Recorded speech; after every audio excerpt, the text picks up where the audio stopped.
ನಮಸ್ಕಾರ, ರಿವ್ಯೂ ಚಾನಲ್ಗೆ ಸ್ವಾಗತ. ನಾನು ಸೌಖ್ಯ ಗಾಂವ್ಕರ್. ಸದ್ಯ ಈಗ ಎಲೆಕ್ಷನ್ 2 ಹಂತಗಳು ಕರ್ನಾಟಕದಲ್ಲಿ ಕಂಪ್ಲೀಟ್ ಆದ ಮೇಲೆ ಸೋಲು ಗೆಲುವಿನ ಲೆಕ್ಕಾಚಾರ ಜೋರಾಗಿದೆ. ಬಿಜೆಪಿ ಅಂತೂ ವಿಜಯೇಂದ್ರ ನೇತೃತ್ವದಲ್ಲಿ ಪರಿಶೀಲನಾ ಸಭೆಯನ್ನು ಮೊದಲ ಬಾರಿಗೆ ನಡೆಸೋದಕ್ಕೆ ಮುಂದಾಗ್ತಿರೋದು.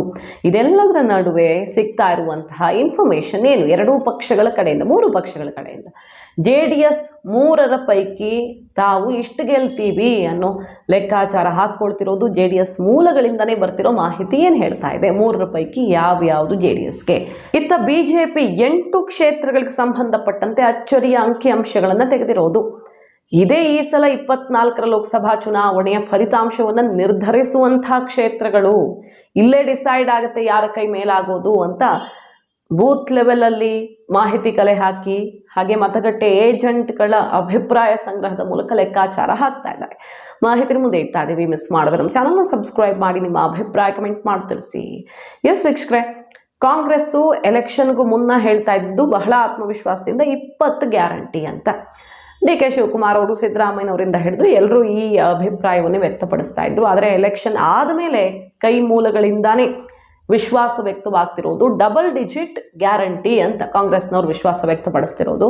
ಆದರೆ 15 ಕ್ರಾಸ್ ಆಗೋದು ಕಷ್ಟ, ಆದರೂ ಒಳಗೇನೆ ವಿಶ್ವಾಸ ಇದೆ ಚೆನ್ನಾಗಿ ಮಾಡಿದ್ದೀವಿ ಅಂತ. ಆದರೆ ಡಬಲ್ ಡಿಜಿಟ್ಗೆ ತೃಪ್ತಿ ಪಟ್ಕೊಳ್ಬೇಕಾಗತ್ತೆ ಅಂತ ಕೈ ಮೂಲಗಳಿಂದ ನಾಯಕರು ತಿಳಿಸ್ತಿರುವ ಮಾಹಿತಿ.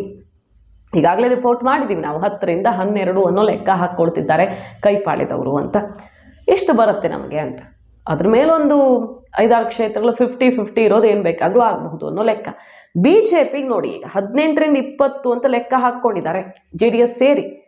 JDSನ ಕ್ಷೇತ್ರಗಳನ್ನು ಸೇರಿ 20 ಮ್ಯಾಕ್ಸಿಮಮ್ ಬರಬಹುದು, ಅದಕ್ಕಿಂತ ಜಾಸ್ತಿ ಇಲ್ಲ. ಮಿನಿಮಮ್ ಅಂದರೆ 17-18 ಅಂತ ಅಂದ್ಕೊಳ್ತಿದ್ದಾರೆ. ಆ ಪೈಕಿಗೆ 8 ಕ್ಷೇತ್ರಗಳದ್ದು ಬಿಜೆಪಿಯ ಲೆಕ್ಕಾಚಾರ ಬೂತ್ ಏಜೆಂಟ್ಗಳ ಮಾಹಿತಿಯ ಪ್ರಕಾರ ಸಿಗ್ತಿರೋದೇನಪ್ಪ ಅಂತ ಕೇಳಿದ್ರೆ, ತುಮಕೂರು, ಚಿತ್ರದುರ್ಗ, ಚಿಕ್ಕಮಗಳೂರು, ಬಳ್ಳಾರಿ, ಬೀದರ್, ಬೆಳಗಾವಿ ಸೇರಿದಂತೆ 8 ಕ್ಷೇತ್ರಗಳು. 8 ಕ್ಷೇತ್ರಗಳಲ್ಲಿ ಕೊನೆ ಕ್ಷಣದಲ್ಲಿ ಸ್ವಿಂಗ್ ಆಗಿದೆ. ವೋಟಿಂಗ್ನಲ್ಲಿ ಕೊನೆ ಕ್ಷಣದ ಸ್ವಿಂಗ್ ಕಂಡು ಬಂದಿದೆ. ಆ ಬೂತ್ ಏಜೆಂಟ್ಗಳಿಗೆ ಗೊಂದಲ ಸೃಷ್ಟಿ ಮಾಡಿದೆ. ಈಗ ಬಿಜೆಪಿ ಕಾಂಗ್ರೆಸ್ 2 ಪಕ್ಷಗಳಿಗೂ ಈ ಸ್ವಿಂಗ್ ಆಗಿರೋ ಕ್ಷೇತ್ರಗಳಲ್ಲೇ ಏನಾಗಬಹುದು ಅನ್ನೋದನ್ನು ಗೆಸ್ ಮಾಡೋಕ್ಕಾಗ್ತಿಲ್ಲ.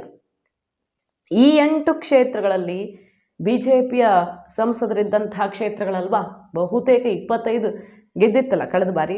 ಬಿಜೆಪಿಯ MP ಗಳಿರುವಂತಹ ಈ ಕ್ಷೇತ್ರಗಳಲ್ಲಿ ಕೆಲವಂತೂ ಬಿಜೆಪಿಯ ಭದ್ರಕೋಟೆಯಲ್ಲಿಯೇ ದೊಡ್ಡ ಮಟ್ಟದ ಸ್ವಿಂಗ್ ಆಗಿರೋದು ನಮಗೆ ಅನುಕೂಲ ಆಗಿದೆಯಾ ಅಥವಾ ಗ್ಯಾರಂಟಿಗೇನಾದರೂ ಪ್ಲಸ್ ಆಗಿದೆಯಾ ಅನ್ನುವಂಥ ಆತಂಕವನ್ನು ತಂದಿಟ್ಟಿದೆ. ಕಾಂಗ್ರೆಸ್ ಆತ್ಮವಿಶ್ವಾಸದ ಪ್ರಕಾರ ತುಮಕೂರು, ಚಿತ್ರದುರ್ಗ, ಬಳ್ಳಾರಿ ಈಸಿಯಾಗಿ ಗೆಲ್ತೀವಿ ನಾವು ಅಂತ. ಈ ಬಿಜೆಪಿ ತಲೆ ಕೆಡಿಸ್ಕೊಂಡಿರೋ ಕ್ಷೇತ್ರಗಳ ಬಗ್ಗೆ ಕಾಂಗ್ರೆಸ್ ಲೆಕ್ಕ ಇದು. ಸೊ ಈ 8 ಕ್ಷೇತ್ರಗಳಲ್ಲಿ ಏನಾಗುತ್ತೆ? ಕಡೆ ಕ್ಷಣದಲ್ಲಿ ಗೇಮ್ ಚೇಂಜ್ ಆಗಿದೆ ಅಂತ ಆಯ್ತು. 2ರಿಂದ 4% ಅಂದರೆ ಇದು ದೊಡ್ಡ ಮಟ್ಟದಲ್ಲಿ ನಿರ್ಣಾಯಕ. 4% ತನಕ ಸ್ವಿಂಗ್ ಆಗಿದೆ, ವೋಟ್ ಸ್ವಿಂಗ್ ಆಗಿದೆ. ಹಾಗಾಗಿ ಇಲ್ಲಿ ಏನಾಗತ್ತೆ ಅನ್ನೋ ಟೆನ್ಷನ್ 2 ಪಕ್ಷಗಳಿಗೂ ಇರೋದು. ಮೋದಿ ಎಲೆ, ರಾಮ ಮಂದಿರ ಎಲೆಕ್ಷನ್ ಹೊತ್ತಲ್ಲಿ ಆದಂಥ ಕೆಲವು ಘಟನೆಗಳನ್ನು ಆಧಾರವಾಗಿ ಇಟ್ಕೊಂಡು ಲೆಕ್ಕ ಹಾಕ್ತಿದೆ ಬಿಜೆಪಿ. ಗ್ಯಾರಂಟಿಯ ಎಫೆಕ್ಟು ವರ್ಕ್ ಆಗುತ್ತಾ ಇಲ್ವಾ ಅನ್ನೋದನ್ನು ತಾಳೆ ಹಾಕ್ತಿದೆ ಕೈಪಡೆ. ಇನ್ನು JDS ಲೆಕ್ಕಾಚಾರ ತಗೊಂಡ್ರೆ 3 ಕ್ಷೇತ್ರಗಳಲ್ಲಿ ಸ್ಪರ್ಧೆ ಮಾಡಿದ್ದು, ಹಾಸನ, ಮಂಡ್ಯ ಮತ್ತು ಕೋಲಾರ. ಈ ಪೈಕಿ JDSನ ಮೂಲಗಳು ಹೇಳ್ತಿರೋದು ಆತ್ಮವಿಶ್ವಾಸ ಏನಪ್ಪ ಅಂತ ಕೇಳಿದ್ರೆ 3ರಲ್ಲಿ 2 ಫಿಕ್ಸ್. ಮಂಡ್ಯದಲ್ಲಿ ಕಾಂಗ್ರೆಸ್ಸು 50-50 ಅನ್ನೋ ಲೆಕ್ಕಾಚಾರದಲ್ಲಿ ಇಟ್ಕೊಂಡಿದೆ ಈ ಕ್ಷೇತ್ರವನ್ನು. ಚೆನ್ನಾಗೇ ಕೆಲಸ ಮಾಡಿದ್ದೀವಿ, ಹೇಳೋಕ್ಕಾಗಲ್ಲ ಆದರೂ ಅನ್ನೋ ಥರ ಟೆನ್ಷನ್ ಇದೆ. ಬಟ್ JDS ಹೇಳ್ತಿರೋದು ಕ್ಲಿಯರ್ ಆಗಿದೆ. JDSಗೆ ಮಂಡ್ಯ ಸಿಗೋದು ಪಕ್ಕ ಅನ್ನೋ ಆತ್ಮವಿಶ್ವಾಸದಲ್ಲಿರೋದು. ಅಲ್ಲಿ ಮೈತ್ರಿ ಚೆನ್ನಾಗೇ ಕೆಲಸ ಮಾಡ್ತು, ಏನು ಒಡಕಿಲ್ಲದೆ ಕೆಲಸ ಮಾಡಿರೋದ್ರಿಂದ ಕುಮಾರಸ್ವಾಮಿ ಅವ್ರಿಗೆ ಲಾಭ ಆಗಿದೆ ಅಂತ ಗೆಲುವಿನ ಲೆಕ್ಕಾಚಾರ ಹಾಕ್ಕೊಂಡಿದ್ರೆ, ಕೋಲಾರದಲ್ಲೂ ಮೈತ್ರಿ ಸಕ್ಸಸ್ ಆಗಿದೆ ಅಂತ ಹೇಳ್ತಿದ್ದಾರೆ. ಬಟ್ ಹಾಸನ ಪೆನ್ಡ್ರೈವ್ ಎಫೆಕ್ಟು ದೊಡ್ಡ ಮಟ್ಟದಲ್ಲೇ ಹೊಡೆತ ಕೊಡುತ್ತೆ. ಹೊಳೆ ನರಸೀಪುರದಲ್ಲಿಯೇ ಶ್ರೇಯಸ್ ಪಟೇಲ್ಗೆ ದೊಡ್ಡ ಲೀಡ್ ಬಂದರೂ ಅಚ್ಚರಿ ಇಲ್ಲ ಅನ್ನೋದು JDSನ ನಾಯಕರೇ ಮಾತಾಡ್ಕೊಳ್ತಿರೋದು. ಸೊ ಹಾಸನ ಕೈ ತಪ್ಪಬಹುದು ಅನ್ನೋ ಆತಂಕ JDS ಮೂಲಗಳಿಂದ ಸಿಗ್ತಾ ಇರುವ ವಿಚಾರ, ಚರ್ಚೆಯಾಗ್ತಿರೋದು. ಈ 2ನ್ನ ಸೇರಿಸಿ ಬಿಜೆಪಿ ಲೆಕ್ಕ ಹಾಕ್ಕೊಳ್ತಿರೋದು 18ರಿಂದ 20 ಅಂತ. ಕಾದ್ ನೋಡ್ಬೇಕು. ಮಾಹಿತಿ ನಿಮ್ಗೆ ಇಷ್ಟ ಆಗಿದ್ರೆ ಮಿಸ್ ಮಾಡಿದ್ರೆ ನಮ್ಮ ಚಾನಲ್ನ ಸಬ್ಸ್ಕ್ರೈಬ್ ಮಾಡಿ, ನಿಮ್ಮ ಅಭಿಪ್ರಾಯ ಕಮೆಂಟ್ ಮಾಡಿ ತಿಳಿಸಿ. Thank you.